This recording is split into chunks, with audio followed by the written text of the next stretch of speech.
एक बार फिर ਅਸੀਂ ਪ੍ਰੋਗਰਾਮ ਦੇ ਇਸ ਹਿੱਸੇ ਦੇ ਵਿੱਚ ਤੁਹਾਡਾ ਸਭ ਦਾ ਨਿੱਘਾ ਸਵਾਗਤ ਕਰਦੇ ਹਾਂ ਤੇ ਪ੍ਰੋਗਰਾਮ ਦੇ ਵਿੱਚ ਅਸੀਂ ਕੈਨੇਡੀਅਨ ਸਿੱਖ ਐਸੋਸੀਏਸ਼ਨ ਦੇ ਨੁਮਾਇੰਦਿਆਂ ਦੇ ਨਾਲ ਗੱਲਬਾਤ ਕਰਦੇ ਹਾਂ ਜੋ ਵਿਸ਼ੇਸ਼ ਤੌਰ ਤੇ 3.5 ਸਾਲ ਤੋਂ ਸਟਰਗਲ ਕੀਤੀ ਜਾ ਰਹੀ ਸੀ ਇਸ ਐਸੋਸੀਏਸ਼ਨ ਦੇ ਵੱਲੋਂ ਨੁਮਾਇੰਦਿਆਂ ਦੇ ਵੱਲੋਂ ਇਸ ਓਨਟਾਰੀਓ ਸਾਡੀ ਪ੍ਰੋਵਿੰਸ ਦੀ ਸਰਕਾਰ ਨੂੰ ਕਾਇਲ ਕਰਨ ਦੇ ਲਈ ਕਿ ਸਿੱਖਾਂ ਨੂੰ ਦਸਤਾਰ ਪਹਿਨ ਕੇ ਇਸ ਪ੍ਰੋਵਿੰਸ ਦੇ ਵਿੱਚ ਮੋਟਰਸਾਈਕਲ ਚਲਾਉਣ ਦੀ ਆਜ਼ਾਦੀ ਹੋਣੀ ਚਾਹੀਦੀ ਹੈ। ਸੋ ਕਿ ਚਲਾਉਣਾ ਚਾਹੁੰਦਾ ਹੈ ਕਿ ਨਹੀਂ ਉਹ ਆਪਣਾ ਹਾਂਜੀ ਪਰਸਨਲ ਚੋਇਸ ਹੋ ਸਕਦੀ ਹੈ, ਪਰ ਇਹ ਘੱਟੋ ਘੱਟ ਇਸ ਤਰ੍ਹਾਂ ਦੀ ਅਕੋਮੋਡੇਸ਼ਨ ਹੈ ਜ਼ਰੂਰ ਹੋਣੀ ਚਾਹੀਦੀ ਹੈ ਹਰ ਸਿੱਖ ਨੂੰ। ਜੇ ਕੋਈ ਦਸਤਾਰ ਸਜਾ ਕੇ ਆਪਣਾ ਮੋਟਰਸਾਈਕਲ ਚਲਾਉਣਾ ਚਾਹੇ ਕਿ ਉਸ ਨੂੰ ਕੋਈ ਪਰੇਸ਼ਾਨੀ ਨਾ ਹੋਵੇ। ਇਸ ਦੇ ਬਾਰੇ 'ਚ ਇਹਨਾਂ ਨੂੰ ਨਤੀਜਾ ਕੋਈ ਬਹੁਤਾ ਉਤਸ਼ਾਹਜਨਕ ਪ੍ਰਾਪਤ ਨਹੀਂ ਹੋਇਆ ਕਿਉਂਕਿ ਓਨਟਾਰੀਓ ਦੇ ਮੁੱਖ ਮੰਤਰੀ ਕੈਥਰੀਨ ਬਿਨ ਉਹਨਾਂ ਵੱਲੋਂ ਸਿਕਿਉਰਿਟੀ ਦੇ ਮੁੱਦੇ ਨੂੰ ਅੱਗੇ ਰੱਖ ਕੇ ਓਨਟਾਰੀਓ ਦੇ ਟ੍ਰੈਫਿਕ ਐਕਟ ਦੇ ਵਿੱਚ ਕੋਈ ਲੋਕਾਂ ਦੀ ਅਕੋਮੋਡੇਸ਼ਨ ਦੇਣ ਤੋਂ ਨਾ ਕਰ ਦਿੱਤੀ ਗਈ ਹੈ। ਇਸ ਦੇ ਬਾਰੇ ਗੱਲਬਾਤ ਕਰਦੇ ਹਾਂ ਮਨੋਜ ਸਿੰਘ ਢੀਵਾਲ ਜੋ ਕਿ ਕੈਨੇਡੀਅਨ ਸਿੱਖ ਐਸੋਸੀਏਸ਼ਨ ਦੇ ਸਕੱਤਰ ਹਨ। ਸਭ ਤੋਂ ਪਹਿਲਾਂ ਮੇਰਾ ਸਵਾਗਤ ਹੈ। ਬਹੁਤ ਬਹੁਤ ਧੰਨਵਾਦ। ਵਾਹਿਗੁਰੂ ਜੀ ਕਾ ਖਾਲਸਾ ਵਾਹਿਗੁਰੂ ਜੀ ਕੀ ਫਤਿਹ ਜੀ। ਇਸੇ ਹੀ ਐਸੋਸੀਏਸ਼ਨ ਦੇ ਡਾਇਰੈਕਟਰ ਹਨ ਲਖਵਿੰਦਰ ਸਿੰਘ ਜੀ ਧਾਲੀਵਾਲ। ਉਹ ਵੀ ਪ੍ਰੋਗਰਾਮ ਸਾਹਿਬ ਤੁਹਾਡਾ ਸਵਾਗਤ ਕਰਦਾ ਖਾਲਸਾ ਫਤਿਹ ਜੀ। ਧੰਨਵਾਦ ਤੁਹਾਡਾ ਬਹੁਤ ਮਿਹਰਬਾਨੀ ਜੀ। ਦੱਸੋ ਧਾਲੀਵਾਲ ਸਾਹਿਬ ਕਿ ਇਹ ਸਾਰਾ ਕੁਝ ਜੋ ਵੀ ਵਾਪਰਿਆ ਕਿਵੇਂ ਕੀ ਨਤੀਜਾ ਤੁਹਾਨੂੰ ਪ੍ਰਾਪਤ ਹੋਇਆ ਮੰਤਰੀ ਨੇ ਕੀ ਕਿਹਾ ਪਿਛਲੇ ਸਾਡੇ ਜੀ। ਹਾਂਜੀ, ਸਭ ਤੋਂ ਪਹਿਲਾਂ ਜੀ ਕਿ ਤੁਹਾਡਾ ਇੱਕ ਵਾਰ ਫਿਰ ਬਹੁਤ ਬਹੁਤ ਧੰਨਵਾਦ ਜੀ। ਤੁਸੀਂ ਸਾਨੂੰ ਸਮੇਂ ਦੀ ਬਖਸ਼ਿਸ਼ ਕੀਤੀ ਹੈ। ਸੋ ਇਹ ਜਿਸ ਤਰ੍ਹਾਂ ਤੁਸੀਂ ਦੱਸਿਆ ਹੈ ਜੀ ਕਿ ਇਸ ਵਿਸ਼ੇ ਦੇ ਉੱਤੇ ਪਿਛਲੇ ਤਕਰੀਬਨ ਸਮੁੱਚੀ ਕੌਮ ਜਿਹੜੀ ਹੈ ਪਿਛਲੇ ਲੰਬੇ ਸਮੇਂ ਤੋਂ ਕੰਮ ਕਰਦੀ ਆ ਰਹੀ ਹੈ। ਕੈਨੇਡੀਅਨ ਸਿੱਖ ਐਸੋਸੀਏਸ਼ਨ ਨੇ ਵੀ ਉਸ ਦੇ ਵਿੱਚ ਆਪਣਾ ਯੋਗਦਾਨ ਰੋਲ ਪਾਇਆ ਹੈ। ਇਲੈਕਸ਼ਨ ਦੇ ਵਿੱਚ ਜਦੋਂ ਇਹ ਇਸ਼ੂ ਫਿਰ ਇੱਕ ਵਾਰ ਸਾਹਮਣੇ ਆਇਆ ਤਾਂ ਪ੍ਰੀਮੀਅਰ ਕੈਥਰੀਨ ਬਿਨ ਨੇ ਕਿਹਾ ਕਿ ਅਸੀਂ ਜੇ ਸਾਡੀ ਇਲੈਕਸ਼ਨ ਜਿੱਤ ਜਾਂਦੇ ਹਾਂ ਅਸੀਂ ਤਾਂ 90 ਦਿਨ ਦੇ ਵਿੱਚ ਅਸੀਂ ਇਸ ਗੱਲ ਦਾ ਜਿਹੜਾ ਫੈਸਲਾ ਜਿਹੜਾ ਹੈ ਕਰਕੇ ਤੁਹਾਨੂੰ ਦੱਸਾਂਗੇ। ਸੋ ਉਸ ਇਲੈਕਸ਼ਨ ਤੋਂ ਬਾਅਦ 24 ਜੂਨ ਨੂੰ ਨਵੀਂ ਪ੍ਰੀਮੀਅਰ ਹੋਣਾ ਨੇ ਸਹੁੰ ਚੁੱਕੀ। ਉਸ ਤੋਂ ਬਾਅਦ 23 ਜੁਲਾਈ ਨੂੰ ਅਸੀਂ ਕੁਈਨਸ ਪਾਰਕ ਦੇ ਵਿੱਚ ਇੱਕ ਓਪਨ ਹਾਊਸ ਕਰਕੇ ਇਹਦੀ ਜਾਣਕਾਰੀ ਫਿਰ ਨਵੇਂ ਜਿਹੜੇ ਐਮਪੀਪੀ ਸੀ ਉਹਨਾਂ ਨੂੰ ਦਿੱਤੀ ਔਰ ਅਸੀਂ ਆਸ ਕਰਦੇ ਸੀ ਕਿ 90 ਦਿਨਾਂ ਦੇ ਵਿੱਚ ਇਹ ਜਾਣਕਾਰੀ ਜਿਹੜੀ ਹੈ ਤਾਂ ਫੈਸਲਾ ਜਿਹੜੀ ਹੈ ਪ੍ਰੀਮੀਅਰ ਸਾਹਿਬ ਸਾਨੂੰ ਦੱਸਣਗੇ। ਸੋ ਪਿਛਲੇ ਹਫਤੇ ਸਾਨੂੰ ਉਹਨਾਂ ਦੇ ਦਫ਼ਤਰ 'ਚ ਫੋਨ ਆਇਆ ਕਿ ਤੁਸੀਂ ਸਾਡੇ ਕੋਲ ਆਓ, ਅਸੀਂ ਤੁਹਾਡੇ ਨਾਲ ਮੀਟਿੰਗ ਕਰਨਾ ਚਾਹੁੰਦੇ ਹਾਂ। ਅਸੀਂ ਉਤਸ਼ਾਹਿਤ ਸੀ ਕਿ ਚਲੋ ਪ੍ਰੀਮੀਅਰ ਦੇ ਦਫ਼ਤਰ 'ਚੋਂ ਆਪ ਫੋਨ ਆਇਆ ਕਿਉਂਕਿ ਵੀ ਤੁਹਾਨੂੰ ਬੇਨਤੀ ਕਰਕੇ ਮੀਟਿੰਗ ਲੈਣੀ ਪੈਂਦੀ ਹੈ ਵੀ ਉਹ ਸਾਨੂੰ ਜੋ ਵੀ ਦੱਸਣਗੇ ਕਿ ਚਲੋ ਆਪਾਂ ਮੀਟਿੰਗ ਤੇ ਚੱਲਦੇ ਹਾਂ। ਸੋ ਅਸੀਂ ਪਿਛਲੇ ਥਰਸਡੇ ਵਾਲੇ ਦਿਨ ਮੀਟਿੰਗ ਤੇ ਉੱਥੇ ਪਹੁੰਚੇ। ਪ੍ਰੀਮੀਅਰ ਤੋਂ ਇਲਾਵਾ ਉਹਨਾਂ ਦੇ ਆਪਣੇ ਸਟਾਫ ਦੇ ਬੰਦੇ ਆਪਣੀ ਸਾਡੀ ਕਮਿਊਨਿਟੀ ਦੇ 3 ਐਮਪੀਪੀ ਵਿਕਟਰ ਰੋਮਨੀ, ਅੰਮ੍ਰਿਤ ਮਾਂਗਟ ਅਤੇ ਹਰਿੰਦਰ ਮਨੀ ਜੀ ਵੀ ਉੱਥੇ ਪਹੁੰਚੇ। ਉਸ ਦੇ ਨਾਲ ਹੀ ਨਾਲ ਦੀਪਿਕਾ ਇੱਕ ਹੋਰ ਐਮਪੀਪੀ ਹਨ ਮਿਸਿਸਾਗਾ ਤੋਂ ਅਤੇ ਬੌਬ ਡਲੇਨੀ ਜਿਹੜੇ ਕਿ ਇੱਕ ਐਮਪੀਪੀ ਹਨ ਮਿਸਿਸਾਗਾ ਤੋਂ। ਇਹ ਸਾਰੇ ਉੱਥੇ ਸਨ ਔਰ ਬੇਸਿਕਲੀ ਮੀਟਿੰਗ ਬੜੀ ਬਰੀਫ ਸੀ। ਪ੍ਰੀਮੀਅਰ ਨੇ ਕਿਹਾ ਕਿ ਤੁਸੀਂ ਸਾਨੂੰ ਸਾਡੇ ਨਾਲ ਗੱਲਬਾਤ ਕਰਦੇ ਆ ਰਹੇ ਹੋ, ਮੈਨੂੰ ਪਤਾ ਹੈ ਕਮਿਊਨਿਟੀ ਦਾ ਇਹ ਇਸ਼ੂ ਹੈ ਔਰ ਪਰ ਅਸੀਂ ਸਾਰਾ ਕੁਝ ਦੇਖ ਕੇ ਸੇਫਟੀ ਦੇ ਦ੍ਰਿਸ਼ਟੀਕੋਣ ਤੋਂ ਇਸ ਗੱਲ ਦਾ ਫੈਸਲਾ ਲਿਆ ਹੈ ਕਿ ਅਸੀਂ ਮੋਟਰਸਾਈਕਲ ਚਲਾਉਣ ਦੇ ਵਿੱਚ ਜਿਹੜੀ ਹੈਲਮਟ ਐਗਜ਼ੈਂਪਸ਼ਨ ਹੈ ਸਿੱਖਾਂ ਨੂੰ ਉਹ ਸਾਡੀ ਸਰਕਾਰ ਦੇਣ ਨੂੰ ਤਿਆਰ ਨਹੀਂ ਹੈ। ਸੋ ਜਿਸ ਕਰਕੇ ਅਸੀਂ ਕੋਈ ਵੀ ਕਾਨੂੰਨ ਦੇ ਵਿੱਚ ਤਬਦੀਲੀ ਜਿਹੜੀ ਹੈ ਉਹ ਨਹੀਂ ਕਰਨੀ ਤੇ ਸਾਡਾ ਮਤਲਬ ਜਿਹੜਾ ਜਵਾਬ ਹੈ ਇਸ ਕਿਸਮ ਦੀ ਧਾਰਮਿਕ ਅਕੋਮੋਡੇਸ਼ਨ ਦੇ ਸੰਬੰਧ ਦੇ ਵਿੱਚ ਬਰਾਬਰੀ ਦੇ ਸੰਬੰਧ ਦੇ ਵਿੱਚ ਨਾ ਹੈ। ਅੱਛਾ, 3 ਐਮਪੀਪੀ ਉੱਥੇ ਸਾਡੇ ਸੀਗੇ, ਹਰਿੰਦਰ ਤੱਕਰ ਨਹੀਂ ਸੀਗੇ, ਕੋਈ ਕਾਰਨ ਪਤਾ ਲੱਗਾ ਵੀ ਉਹ ਕਿਉਂ ਨਹੀਂ ਸੀ?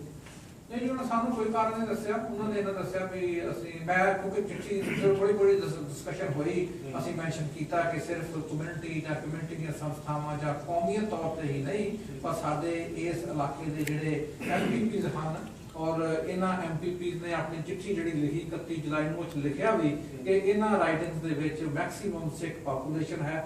ਸੋ ਅਸੀਂ ਇਹ ਕਿਹਾ ਵੀ ਉਹਨਾਂ ਵੱਲੋਂ ਵੀ ਇਹ ਬੇਨਤੀ ਤੁਹਾਨੂੰ ਕੀਤੀ ਗਈ ਹੈ। ਸੋ ਇਸ ਤਰ੍ਹਾਂ ਉਹਨਾਂ ਸਾਰਿਆਂ ਦਾ ਨਾਮ ਵਿੱਚ ਆਇਆ। ਪਰ ਜਦੋਂ ਪ੍ਰੀਮੀਅਰ ਨੇ ਬਾਕੀ ਐਮਪੀਪੀਜ਼ ਨੂੰ ਇੰਟਰੋਡਿਊਸ ਕਰਾਇਆ ਉਹਨੇ ਕਿਹਾ ਵੀ ਉਹਨਾਂ ਦੇ ਸਕੈਜੂਲ ਦੇ ਕੰਫਲਿਕਟ ਕਰਕੇ ਹਰਿੰਦਰ ਮਨੀ ਜਿਹੜੇ ਹਨ, ਹਰਿੰਦਰ ਤੱਕਰ ਜਿਹੜੇ ਹਨ ਉਹ ਇੱਥੇ ਨਹੀਂ ਆ ਸਕੇ ਪਰ ਬਾਕੀ ਦੇ ਨਾਲ ਬੈਠੇ।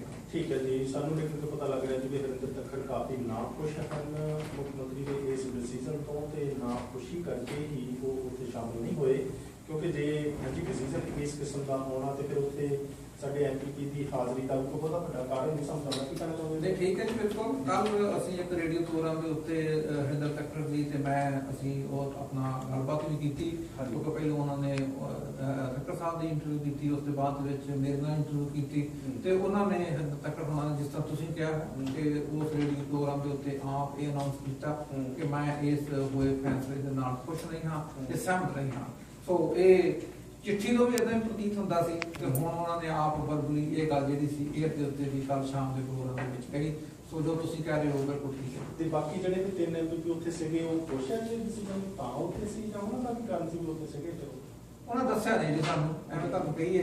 ਉਸ ਤੋਂ ਬਾਅਦ ਸਾਡੀ ਮੀਟਿੰਗ ਆਮ ਤੌਰ ਤੇ ਇਦਾਂ ਦੀਆਂ ਮੀਟਿੰਗਾਂ 40-45 ਮਿੰਟ ਚੱਲਦੀਆਂ ਨੇ ਤੇ ਸਾਡੀ ਕੋਸ਼ਿਸ਼ ਕਮੇਟੀ ਵੱਲੋਂ ਇਹ ਹੁੰਦੀ ਹੈ ਵੀ ਇਹ 50 ਮਿੰਟ ਦੀ ਹੋ ਜਾਏ ਕਿ ਹੋਰ ਕੋਈ ਨਾ ਕੋਈ ਗੱਲ ਕਰ ਲਈਏ, ਪਰ ਇਹ ਮੀਟਿੰਗ ਸਾਡੀ ਸੀ ਤਕਰੀਬਨ 15-20 ਮਿੰਟ ਹੀ ਚੱਲੀ, ਉਹਦੀ ਖਿੱਚ ਧੂਕੇ ਕਰਨ ਦੀ ਕੋਸ਼ਿਸ਼ ਕੀਤੀ। ਤੇ ਜਦੋਂ ਮੀਟਿੰਗ ਹੋ ਗਈ ਪ੍ਰੀਮੀਅਰ ਤੇ ਜਿਹੜੇ ਉਹਨਾਂ ਦੇ ਨਾਲ ਹੋਰ MPP ਸਨ ਇਮੀਡੀਏਟਲੀ ਕਮਰੇ ਚੋਂ ਬਾਹਰ ਚਲੇ ਗਏ। ਉਹ ਬੋਲੇ ਨਹੀਂ ਕੁਝ, ਮਾੜੀ ਮੋਟੀ ਗੱਲਬਾਤ ਕੀਤੀ ਕਿੱਥੋਂ ਆਏ, ਟ੍ਰੈਫਿਕ ਹੋਣੀ ਆ, ਇਹੋ ਜਿਹੀ ਗੱਲਾਂ ਪਤਾ ਚੱਲ ਜਾਂਦਾ, ਪਰ ਨਾਟ ਇਸ਼ੂ ਨਾਲ ਇਸ਼ੂ। ਧੰਨਵਾਦ ਸਰ, ਤੁਹਾਡੇ ਕੀ ਕਹਿਣਾ? ਦੇਖੋ ਜੀ ਅਸੀਂ ਬਹੁਤ ਡਿਸਪਾਇੰਟਡ ਹਾਂ ਜੀ। ਪਿਛਲੇ 3.5 ਸਾਲ ਤੋਂ ਅਸੀਂ ਕੰਮ ਕਰਦੇ ਸੀ। ਇਲੈਕਸ਼ਨ ਤੋਂ ਪਹਿਲਾਂ ਜਦੋਂ ਪ੍ਰੀਮੀਅਰ ਨੇ ਸਾਡੇ ਨਾਲ ਪ੍ਰੋਮਿਸ ਕੀਤਾ ਸੀ, ਉਹਨਾਂ ਦਾ ਬੜਾ ਪੋਜ਼ਿਟਿਵ ਐਟੀਟਿਊਡ ਸੀ। ਠੀਕ ਹੈ। ਤੇ ਜਦੋਂ ਇਹ ਫੈਸਲਾ ਪਰਸਨਲੀ ਮੈਂ ਆਪਦੀ ਗੱਲ ਕਰਦਾ, ਮੈਨੂੰ ਮਿਲਿਆ, ਮੇਰੇ ਵਾਸਤੇ ਤਾਂ ਬਹੁਤ ਬੈਡ ਨਿਊਜ਼ ਸੀ। ਠੀਕ। ਸੋ ਪਤਾ ਨਹੀਂ ਕਿਉਂ ਸਾਡੇ MPPs, ਮੈਂ ਸਹਿਮਤ ਹਾਂ ਹਰਿੰਦਰ ਤੱਕਰ ਸਾਹਿਬ ਨਹੀਂ ਖੁਸ਼ ਹੋਣਗੇ, ਪਰ ਅਸੀਂ ਬੜੇ MPP ਚੁਣ ਕੇ ਭੇਜੇ ਆ। ਪਰ ਮੈਨੂੰ ਆਪਣੀ ਪਰਸਨਲ ਵਿਚਾਰ ਆ ਵੀ ਆਪਾਂ ਨੂੰ ਰਿਵਿਊ ਕਰਨਾ ਚਾਹੀਦਾ ਵੀ ਕੀ ਜੇ ਸਾਡੇ ਆਪਣੇ MPPs ਨਾਲੋਂ ਕੋਈ ਹੋਰ ਕਮਿਊਨਿਟੀ ਦੇ ਹੁੰਦੇ ਤਾਂ ਕੀ ਇਹ ਫੈਸਲਾ ਹੋਰ ਹੁੰਦਾ? ਕਿਉਂਕਿ ਹਰਿੰਦਰ ਤੱਕਰ ਸਾਹਿਬ ਖੁਦ ਟਰਾਂਸਪੋਰਟ ਮਿਨਿਸਟਰ ਰਹੇ ਜੀ, ਉਦੋਂ ਵੀ ਉਹ ਕਰ ਸਕਦੇ ਸੀ। ਇਸ ਤੋਂ ਪਹਿਲਾਂ ਟਰਾਂਸਪੋਰਟ ਮਿਨਿਸਟਰ ਗਲੈਨ ਮਰੀ ਨੇ ਸਾਡੇ ਨਾਲ ਔਨ ਦਾ ਟੇਬਲ ਗੱਲਬਾਤ ਕੀਤੀ। ਉਹਨਾਂ ਨੇ ਕਿਹਾ ਜੀ ਸਾਡੇ ਕੋਲ 2 ਡਰਾਫਟ ਨੇ, ਜੇ ਆਪਾਂ 400 ਹਾਈਵੇ ਆਪਾਂ ਕੱਢ ਦਈਏ, ਵਿੱਚੋਂ ਐਗਜ਼ੈਂਪਟ ਕਰ ਦਈਏ ਤਾਂ ਇਹ ਪਾਸ ਹੋ ਸਕਦਾ। ਤੇ ਹੁਣ ਸਡਨਲੀ ਯੂ ਟਰਨ ਲੈਣ ਦਾ ਲਿਬਰਲ ਦਾ ਮੈਨੂੰ ਕਾਰਨ ਨਹੀਂ ਸਮਝ ਆਇਆ। ਤੇ ਦੂਸਰਾ, ਜੇ ਤਾਂ ਅਸੀਂ ਪਹਿਲੀ ਵਾਰੀ ਹੱਕ ਮੰਗਿਆ ਹੋਵੇ ਫਿਰ ਤਾਂ ਚਲੋ ਕੋਈ ਵੇਸ ਬਣਦਾ। ਕੈਨੇਡਾ ਦੇ ਵਿੱਚ 2 ਪ੍ਰੋਵਿੰਸ ਨੇ, ਬ੍ਰਿਟਿਸ਼ ਕੋਲੰਬੀਆ ਤੇ ਮੈਨੀਟੋਬਾ। ਉਹਨਾਂ ਦੇ ਵਿੱਚ ਸਿੱਖ ਦਸਤਾਰ ਨਾਲ ਮੋਟਰਸਾਈਕਲ ਰਾਈਡ ਕਰਦੇ ਨੇ। ਅੱਜ ਤੱਕ ਕੋਈ ਹੈਡ ਇੰਜਰੀ ਜਾਂ ਡੈਥ ਨਹੀਂ ਹੋਈ ਮੋਟਰਸਾਈਕਲ ਤੋਂ ਦਸਤਾਰ ਪਹਿਨ ਕੇ ਕੋਈ ਹੋਈ ਹੋਵੇ। ਅਸੀਂ ਉਹਨਾਂ ਨੂੰ ਫਿਰ ਬਹੁਤ ਬੜੀ ਦੇਰ ਪਹਿਲਾਂ ਵਿਕ ਢਿੱਲੋਂ ਨੇ ਸਾਨੂੰ ਇਹ ਗੱਲ ਕਹੀ ਸੀ ਕਿ ਤੁਸੀਂ ਸੋ ਮੈਨੀ ਡਾਕੂਮੈਂਟਸ ਲਿਆ ਕੇ ਦੇ ਦਿਓ। ਉਹ ਅਸੀਂ ਤੁਹਾਡੀ ਲਿਸਟ ਦੇ ਵਿੱਚ ਵੀ ਆ।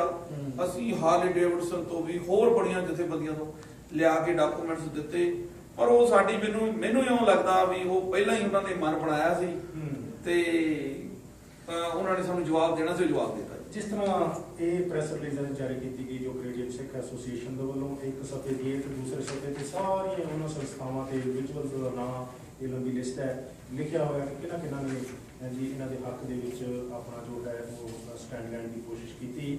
ਪਰ ਦੂਸਰੇ ਪਾਸੇ ਇਹ ਜੀ ਕਿ ਪਈ ਆਪਾਂ ਦੇਖ ਰਹੇ ਹਾਂ ਪਿਛਲੇ 60-70 ਦਿਨਾਂ ਦੇ ਵਿੱਚ ਹੀ ਓਨਟਾਰੀਓ ਪ੍ਰੋਵਿੰਸ ਦੇ ਵਿੱਚ 25 ਮੋਟਰਸਾਈਕਲ ਸਵਾਰਾਂ ਦੀ ਵੱਖ-ਵੱਖ ਹਾਦਸਿਆਂ 'ਚ ਮੌਤ ਹੋ ਚੁੱਕੀ ਆ ਤੇ ਹੈਲਮਟ ਸਾਰਿਆਂ ਨੇ ਪਹਿਨੇ ਹੋਏ ਸੀਗੇ। ਹਾਂਜੀ। ਸੋ ਕਿਸੇ ਦੀ ਦੂਸਰੀਆਂ ਪ੍ਰੋਵਿੰਸਿਸ ਦੇ ਵਿੱਚ ਦਸਤਾਰ ਚਲਾ ਪਹਿਨ ਕੇ ਹਾਂਜੀ ਹੈਲਮਟ ਦੀ ਬਜਾਏ ਹਾਦਸਾ ਹੋਇਆ ਤੇ ਐਕਸੀਡੈਂਟ ਹੋਇਆ ਵੀ ਕੋਈ ਬਿਲਕੁਲ ਜੀ, ਬਿਲਕੁਲ। ਅਸੀਂ ਪ੍ਰੀਮੀਅਰ ਨੇ ਸਾਨੂੰ ਪਹਿਲੀ ਮੀਟਿੰਗ ਦੇ ਵਿੱਚ ਸਪੈਸ਼ਲੀ ਇਹ ਗੱਲ ਪੁੱਛੀ ਸੀ ਤੇ ਅਸੀਂ ਉਹਨਾਂ ਨੂੰ ਦੱਸਿਆ ਸੀ ਕਿ ਬ੍ਰਿਟਿਸ਼ ਕੋਲੰਬੀਆ ਨੂੰ ਅਸੀਂ ਲੈਟਰ ਵੀ ਲੈ ਕੇ ਦਿੱਤੀ। ਠੀਕ ਹੈ। ਬ੍ਰਿਟਿਸ਼ ਕੋਲੰਬੀਆ ਦੇ ਵਿੱਚ ਸਿੱਖ ਮੋਟਰਸਾਈਕਲ ਕਲੱਬ, ਉਹ ਬੜੀ ਵਧੀਆ ਟ੍ਰੇਨਿੰਗ ਦਿੰਦੇ ਨੇ, ਬੜਾ ਵਧੀਆ ਉਹਨਾਂ ਨੇ ਮਾਹੌਲ ਬਣਾਇਆ ਹੋਇਆ ਤੇ ਉਹਨਾਂ ਨੂੰ ਅਸੀਂ ਦੱਸਿਆ ਵੀ ਅਸੀਂ ਦੱਸਦੇ ਹਾਂ। ਤੇ ਫਿਰ ਇਸ ਤਰ੍ਹਾਂ ਤੇ ਟਰਬਨ ਦੇ ਵਿੱਚ ਵੀ ਜਿਹੜੀ ਦਸਤਾਰ ਆ ਉਹਦੀ ਕੰਡੀਸ਼ਨ ਆ ਵੀ ਉਹ 5 ਮੀਟਰ ਦੀ ਹੋਣੀ ਚਾਹੀਦੀ, ਉਦੋਂ ਥੱਲੇ ਨਹੀਂ ਹੋਣੀ ਚਾਹੀਦੀ ਤੇ ਤੁਸੀਂ ਉਹੀ ਦਸਤਾਰ ਪਹਿਨ ਸਕਦੇ ਆ ਜਿਹੜੇ ਪੈਰਾਮੀਟਰ ਦੇ ਵਿੱਚ ਰੱਖੀ ਗਈ। ਬਿਲਕੁਲ ਜੀ। ਅੱਛਾ, ਤੇ ਦੂਸਰੇ ਪਾਸੇ ਇਹ ਜੀ ਕੋਈ ਪਤਾ ਲੱਗ ਰਿਹਾ ਜਿਹੜੇ ਐਕਸੀਡੈਂਟ ਹੋਏ ਆ ਵੀ ਜਿਨ੍ਹਾਂ ਨੇ ਹੈਲਮਟ ਪਾਏ ਹੋਏ ਆ ਬਚਾ ਤੇ ਉਹਨਾਂ ਦਾ ਵੀ ਨਹੀਂ ਹੋਇਆ ਤੇ ਇਹਦੇ ਚ ਤੇਜ਼ ਰਫ਼ਤਾਰ ਦੇ ਵਿੱਚ ਕਿਸੇ ਐਕਸੀਡੈਂਟ ਦੇ ਵਿੱਚ ਮੋਟਰਸਾਈਕਲ ਜਿਹੜੇ ਸਵਾਰ ਆ ਉਹ ਘੇਰ ਰਹੇ ਆ ਤੇ ਦਸਤਾਰ ਪਹਿਨ ਕੇ ਅਕੋਮੋਡੇਸ਼ਨ ਮਿਲਣੀ ਚਾਹੀਦੀ ਹੈ। ਕੈਨੇਡੀਅਨ ਸਿੱਖ ਐਸੋਸੀਏਸ਼ਨ ਇਸ ਲਈ ਸਟਰਗਲ ਕਰਦੀ ਰਹੀ ਪਿਛਲੇ 3.5-4 ਸਾਲਾਂ ਤੋਂ।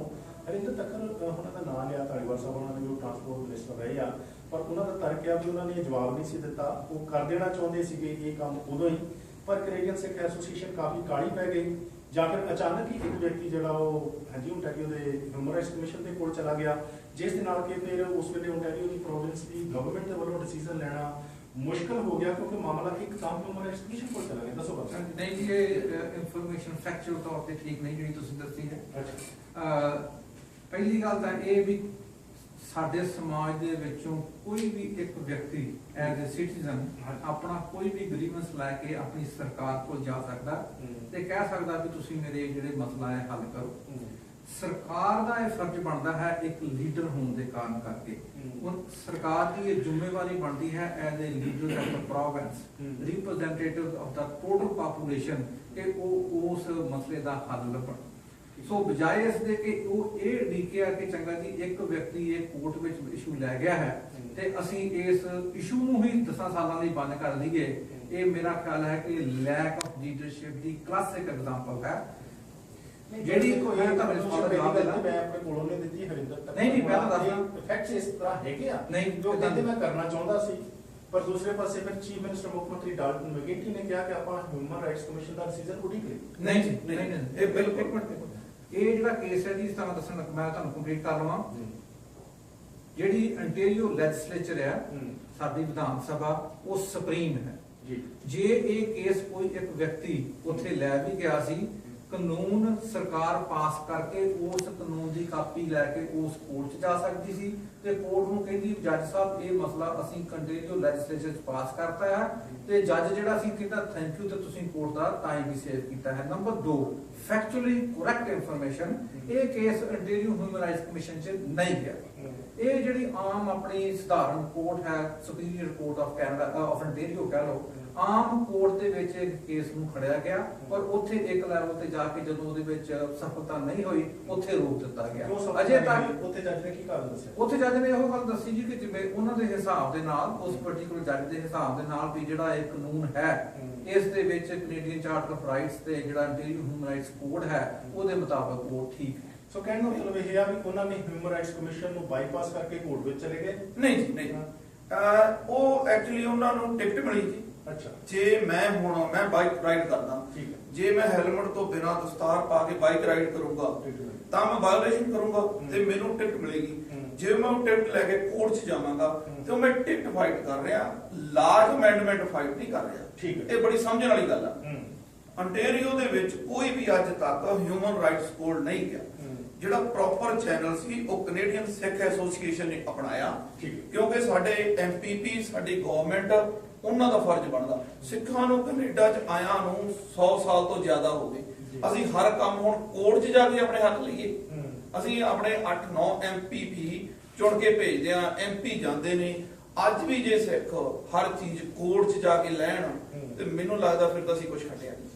ਠੀਕ ਹੈ ਜੀ, ਲੇਕਿਨ ਇਹ ਤੁਹਾਨੂੰ ਇਲੈਕਸ਼ਨ ਤੋਂ ਪਹਿਲਾਂ, ਮੈਜੋਰਟੀ ਮਿਲਣ ਤੋਂ ਪਹਿਲਾਂ ਇਸ ਲਿਬਰਲ ਪਾਰਟੀ ਨੂੰ ਲੀਡਰਾਂ ਦੀ ਭਾਸ਼ਾ ਕੋਈ ਹੋਰ ਸੀ?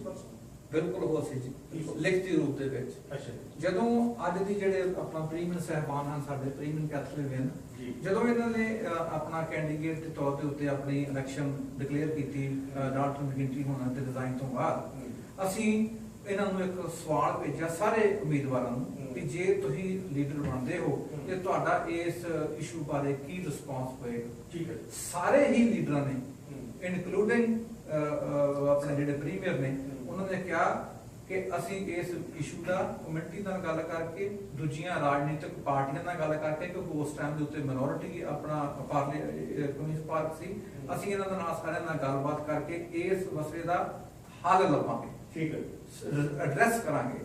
ਉਹ ਜਿਹੜੀ ਸਾਰੀਆਂ ਆਪਣੀਆਂ ਜਵਾਬ ਨੇ ਉਹਨਾਂ ਦੇ, ਉਹ ਅਸੀਂ ਲਿਖਤੀ ਰੂਪ ਦੇ ਵਿੱਚ ਜਿਹੜੀ ਰਿਪੋਰਟ ਇਸ਼ੂ ਕੀਤੀ ਹੈ ਉਸ ਦੇ ਉੱਤੇ ਉਹਦੇ ਵਿੱਚ ਪਾ ਚੁੱਕੇ ਹਾਂ। ਸੋ ਉਹ ਇੱਕ ਪਹਿਲੀ ਗੱਲ ਉਹਨਾਂ ਹੋ ਗਈ। ਉਸ ਤੋਂ ਬਾਅਦ ਪਿਛਲੇ ਸਾਲ ਜਦੋਂ ਆਪਣਾ ਪ੍ਰੀਮੀਅਰ ਸਹਿਬਾਨ ਡਾਊਨਟਾਊਨ ਨਗਰ ਕੀਰਤਨ ਦੇ ਵਿੱਚ ਬੋਲੇ, ਉਦੋਂ ਉਹਨਾਂ ਨੇ ਕਿਹਾ ਕਿ ਅਸੀਂ ਵੀ have an open mind and we going to discuss and address and solve this issue. ਸਾਰਾ ਸਾਲ ਲੰਘ ਗਿਆ, ਉਹਨਾਂ ਨੇ ਇੱਕ ਮੀਟਿੰਗ ਨਹੀਂ ਸਾਡੇ ਨਾਲ ਕੀਤੀ, ਕੋਈ ਡਾਇਲੌਗ ਨਹੀਂ ਕੀਤਾ। ਦੂਜੀਆਂ ਪਾਰਟੀਆਂ ਨਾਲ ਜਿਹੜਾ ਉਹਨਾਂ ਨੇ ਰਿਟਨ ਚ ਪ੍ਰੋਮਿਸ ਕੀਤਾ ਸੀ ਕਿ ਅਸੀਂ ਗੱਲਾਂ ਬਾਤਾਂ ਕਰਕੇ ਇਹਦਾ ਵੇਖਾਂਗੇ ਕਿ ਦੂਸਰੀਆਂ ਪਾਰਟੀਆਂ ਦਾ ਕੀ ਇਹਦੇ ਬਾਰੇ ਪੁਆਇੰਟ ਆਫ ਵਿਊ ਹੈ, ਉਹਨਾਂ ਦੇ ਨਾਲ ਕੋਈ ਇਨੀਸ਼ੀਏਟਿਵ ਨਹੀਂ ਕੀਤਾ। ਅਸੀਂ ਪ੍ਰਪੋਜ਼ ਕਰਦੇ ਰਹੇ ਕਿ ਕਿਉਂਕਿ ਕੰਜ਼ਰਵੇਟਿਵ ਪਾਰਟੀ ਤੇ ਐਨਡੀਪੀ ਪਾਰਟੀ ਨਵੰਬਰ 2013 ਦੇ ਵਿੱਚ ਲਿਖਤੀ ਰੂਪ ਦੇ ਵਿੱਚ ਉਸ ਟਾਈਮ ਦੇ ਉੱਤੇ ਗਲਨ ਮਰੀ ਹੁੰਦੇ ਸਨ, ਮਿਨਿਸਟਰ ਆਫ ਟਰਾਂਸਪੋਰਟ, ਉਹਨਾਂ ਨੂੰ ਦਿੱਤਾ ਵੀ ਤੁਸੀਂ ਬਿੱਲ ਲੈ ਕੇ ਆਓ, ਅਸੀਂ ਇਹਨਾਂ ਸਾਡਾ ਕਾਕਸ ਇਹਦੀ ਸਪੋਰਟ ਕਰੂਗਾ, ਇਹ ਲਿਖਤੀ ਡਾਕੂਮੈਂਟੇਸ਼ਨ ਹੈ। ਪਰ ਗਲੈਨ ਮਰੀ ਨੇ ਭਾਵੇਂ ਕਿ ਸਾਨੂੰ ਪ੍ਰੋਮਿਸ ਕੀਤਾ, ਜਿਸ ਤਰ੍ਹਾਂ ਧਾਰੀਵਾਲ ਸਾਹਿਬ ਨੇ ਕਿਹਾ ਵੀ ਮੇਰੇ ਕੋਲ ਕਹਿੰਦੇ 2 ਬਿੱਲ ਰੈਡੀ ਪਏ ਨੇ, ਮੈਂ ਤੁਹਾਨੂੰ ਪ੍ਰੋਟੋਕਾਲ ਕਰਕੇ ਵਿਖਾ ਨਹੀਂ ਸਕਦਾ, ਇੱਕ ਜਸਟ ਰੈਗੂਲਰ ਤੇ ਇੱਕ ਉਹ ਬਿੱਲ ਜਿਹਦੇ ਵਿੱਚ ਅਸੀਂ 400 ਸੀਰੀਜ਼ ਹਾਈਵੇ ਐਗਜ਼ਾਮ ਕੀਤਾ ਹੈ। ਮੈਂ ਇਹ ਬਿੱਲ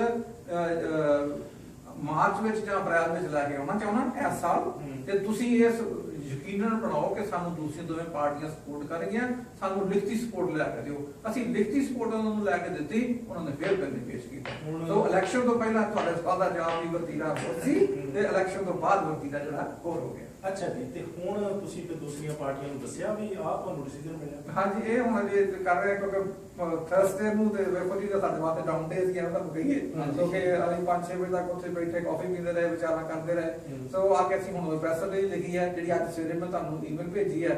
ਸੋ ਕੱਲ ਤੋਂ ਬਾਅਦ ਇਹ ਬਾਕੀਆਂ ਰਾਜਨੀਤਿਕ ਪਾਰਟੀਆਂ ਨੂੰ ਜਾਂ ਹੋਰ ਜੋ ਵੀ ਕਰਨ ਦੀ ਲੋੜ ਹੈ ਉਸ ਨੂੰ ਕਰਨ ਦੀ ਕੋਸ਼ਿਸ਼ ਕਰਾਂਗੇ। ਟਾਈਗਰ ਸਾਹਿਬ, ਲਿਬਰਲ ਪਾਰਟੀ ਨੂੰ ਤਾਂ ਸਿੱਖਾਂ ਦੇ ਜਾਂ ਭਾਵਨਾਵਾਂ ਸਮਝਣ ਵਾਲੀ ਪਾਰਟੀ ਹਾਂਜੀ ਸਮਝਿਆ ਜਾਂਦਾ ਵੀ ਸਿੱਖਾਂ ਦੀ ਬੜੀ ਹਮਦਰਦ ਪਾਰਟੀ ਹੈ, ਪਰ ਮੈਨੂੰ ਤਾਂ ਅੱਜ ਤੱਕ ਹਿਸਟਰੀ ਫੋਲ ਕੇ ਪਤਾ ਨਹੀਂ ਲੱਗਿਆ ਵੀ ਕਿਉਂ ਸਿੱਖਾਂ ਦੇ ਮਨ 'ਚ ਭਰਮਿਆ ਵੀ ਲਿਬਰਲ ਸਾਡੀ ਹਮਦਰਦ ਆ। ਮੈਨੂੰ ਤਾਂ ਕਦੇ ਹਮਦਰਦੀ ਵਾਲਾ ਇੱਕ ਵੀ ਫੈਸਲਾ ਦੱਸੋ ਜਿਹੜਾ ਲਿਬਰਲ ਪਾਰਟੀ ਨੇ ਸਿੱਖਾਂ ਦੀ ਹਮਦਰਦੀ ਦੇ ਵਿੱਚ ਕੀਤਾ ਹੋਵੇ।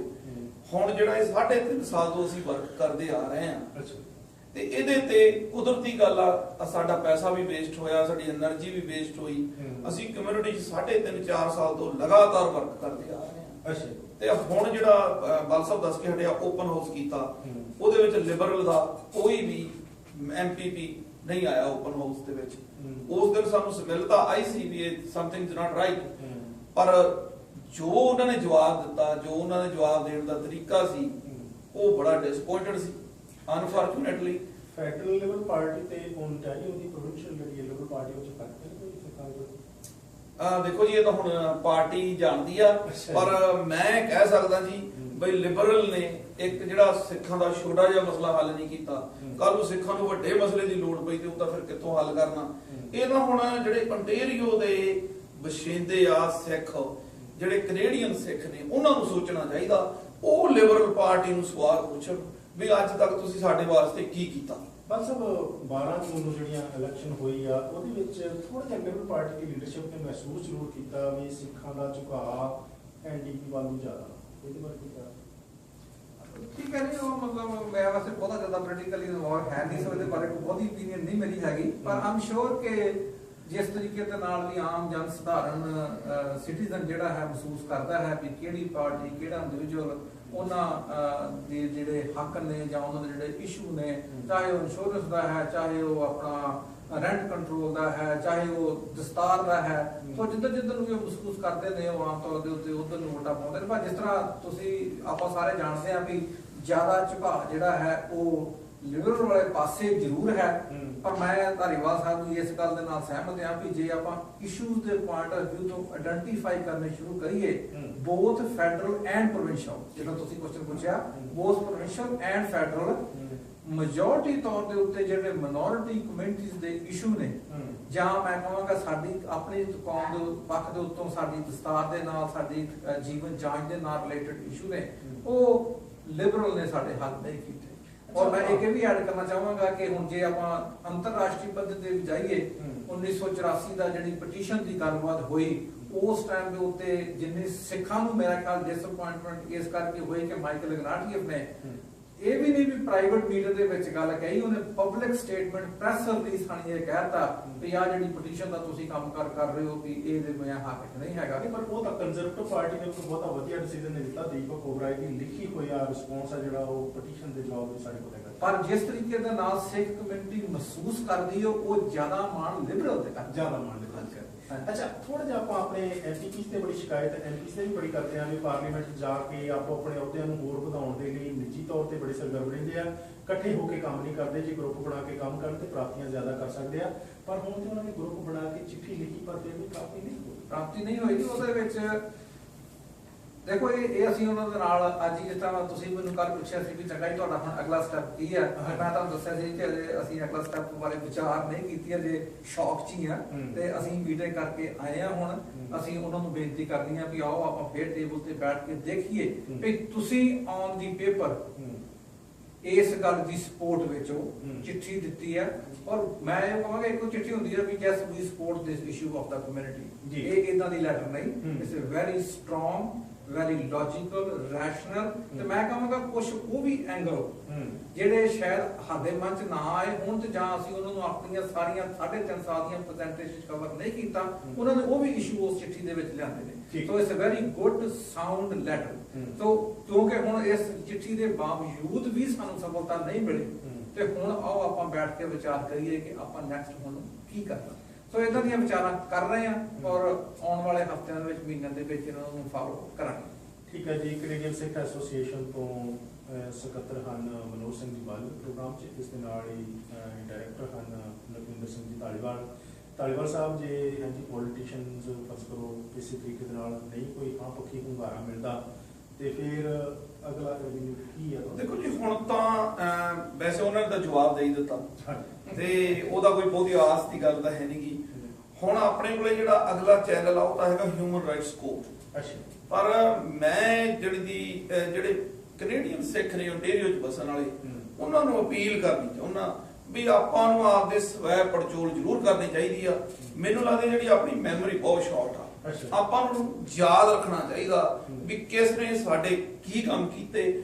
ਆਪਾਂ ਜਿਹੜੇ ਅਖੰਡ ਪਾਠ ਜਾਂ ਸਪਾਂਸਰਸ਼ਿਪ ਦੀਆਂ ਲੈਟਰਾਂ ਤੋਂ ਥੋੜਾ ਜਿਹਾ ਉੱਪਰ ਉੱਠੀਏ, ਉੱਪਰ ਉੱਠ ਕੇ ਬੀਇੰਗ ਅ ਕੈਨੇਡੀਅਨ ਇਹਨਾਂ ਨੂੰ ਪੁੱਛੀਏ ਬਈ ਤੁਸੀਂ ਸਾਡੇ ਛੋਟੇ ਛੋਟੇ ਮਸਲੇ ਕਿਉਂ ਹੱਲ ਨਹੀਂ ਕਰਦੇ। ਮੈਨੀਟੋਬਾ ਦੀ ਹਿਸਟਰੀ ਹੈ ਜੀ, ਮੈਨੀਟੋਬਾ ਦੇ ਵਿੱਚ ਕਿਸੇ ਨੇ ਡਿਮਾਂਡ ਨਹੀਂ ਕੀਤੀ। ਠੀਕ ਹੈ।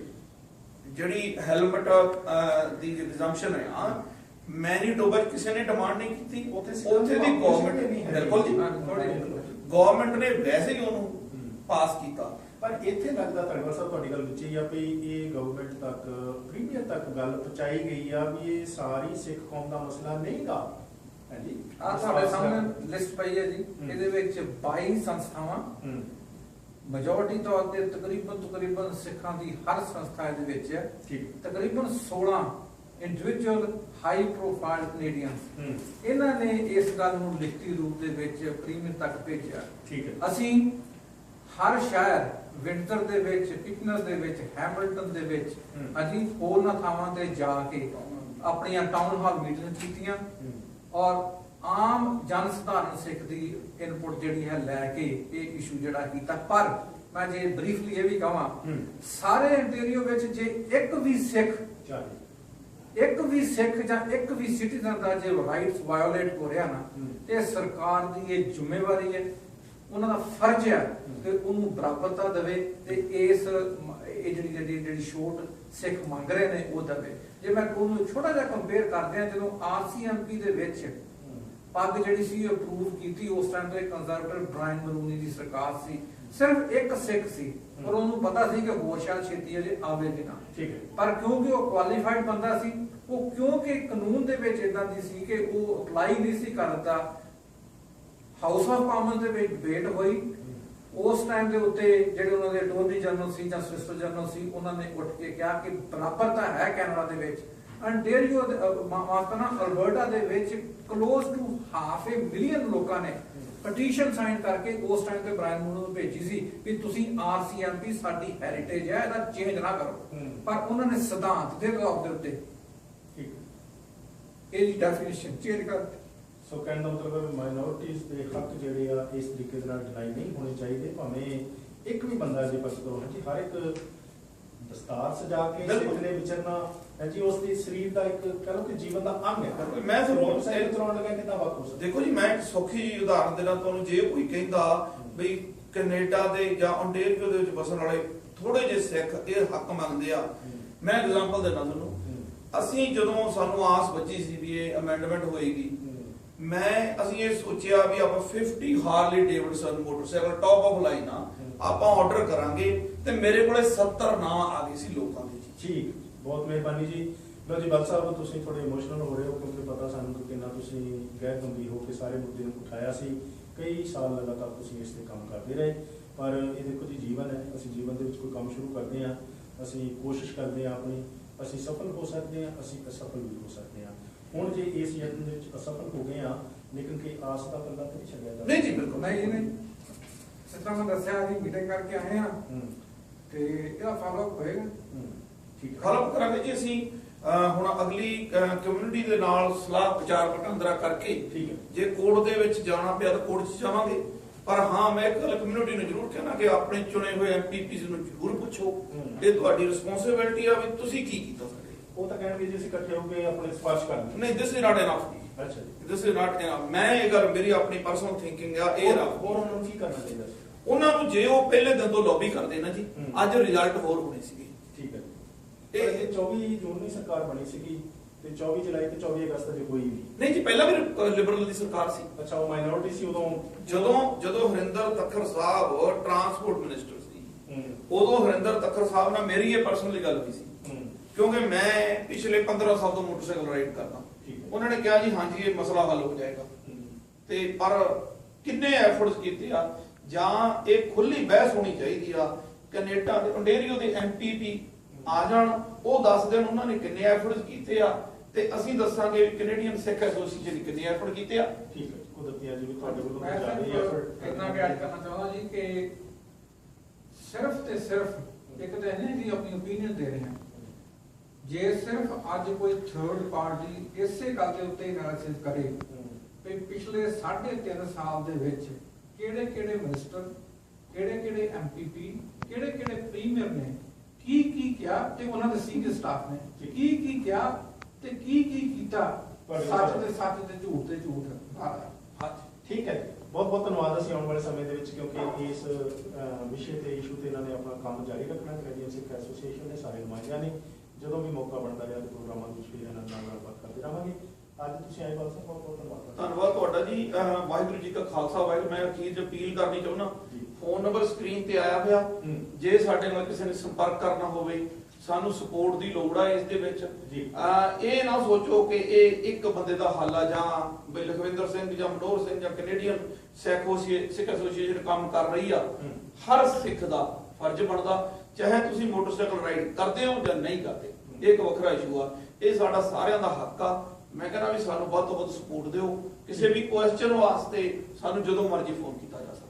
ਠੀਕ ਹੈ ਜੀ, 416 319 9000 ਅਸੀਂ ਆਪਣੇ ਰੇਡੀਓ ਦੇ ਸਰੋਤਿਆਂ ਨੂੰ ਵੀ ਦੱਸ ਦਈਏ। 416 319 9000 ਟੈਲੀਫੋਨ ਨੰਬਰ ਤੇ ਤੁਸੀਂ ਲਖਵਿੰਦਰ ਸਿੰਘ ਨਹੀਂ ਜੀ, 416 991 5555। ਅੱਛਾ ਜੀ, 416 991 5555 ਟੈਲੀਫੋਨ ਨੰਬਰ ਤੇ ਤੁਸੀਂ ਇਹਨਾਂ ਨਾਲ ਟੈਲੀਫੋਨ ਕਰ ਸਕਦੇ ਹੋ। ਬਹੁਤ ਬਹੁਤ ਧੰਨਵਾਦ। ਧੰਨਵਾਦ ਤੁਹਾਡਾ ਜੀ। ਤੁਹਾਡਾ ਤੇ ਮੈਂ ਸਿਰਫ ਇਹਨਾਂ ਦੇ ਕਹੂੰਗਾ ਇੱਕ ਸੈਂਟੈਂਸ ਹੋਰ, ਭਈ ਘੱਟ ਗਿਣਤੀਆਂ ਨੂੰ ਹੱਕ ਲੈਣੇ ਹਮੇਸ਼ਾ ਹੀ ਜਿੱਥੇ ਮਰਜ਼ੀ ਚੱਲ ਜਾਓ ਦੁਨੀਆ, ਚਾਹੇ ਆਪਾਂ ਭਾਰਤ ਦੀ ਗੱਲ ਕਰ ਲਈਏ, ਕੈਨੇਡਾ ਦੀ ਗੱਲ ਕਰ ਲਈਏ ਜਾਂ ਕਿਤੇ ਹੋਰ ਦੀ। ਸੋ ਆਪਾਂ ਮਤਲਬ ਘੱਟ ਗਿਣਤੀ ਦੇ ਲੋਕ ਹੋਣ ਦੇ ਨਾਤੇ ਇਹ ਮੈਜੋਰਟੀ ਕਮਿਊਨਿਟੀ ਵੱਲੋਂ ਮਿਨੋਰਟੀ ਕਮਿਊਨਿਟੀ ਦੇ ਉੱਤੇ ਆਪਣਾ ਫੈਸਲਾ ਥੋਪਿਆ ਗਿਆ, ਤੇ ਅਸੀਂ ਇਹਨੂੰ ਚੈਲੰਜ ਜਿਹੜਾ ਹੈ ਹਰ ਹਾਲ 'ਚ।